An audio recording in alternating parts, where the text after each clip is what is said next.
tu as besoin de calculer des heures supplémentaires et que tu as à ta disposition les horaires de début et de fin de poste, mais aussi le temps de pause, ainsi que le nombre d'heures de travail par jour,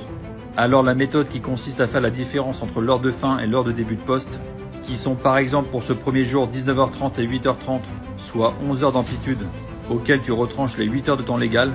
alors tu t'attends naturellement à 3 heures d'écart.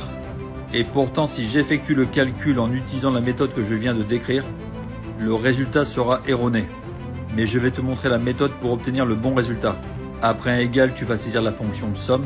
tu sélectionnes les heures de fin, suivi d'un moins et de nouveau de la fonction somme, tu sélectionnes les heures de début, tu entoures ensuite le résultat complet entre deux parenthèses, multiplié par 24 heures, moins 5 qui correspond au nombre de jours de la semaine, suivi d'un signe multiplié et d'une parenthèse, suivi de la somme des temps légaux. Maintenant, si tu valides, tu obtiens bien le nombre d'heures totales supplémentaires réalisées. J'espère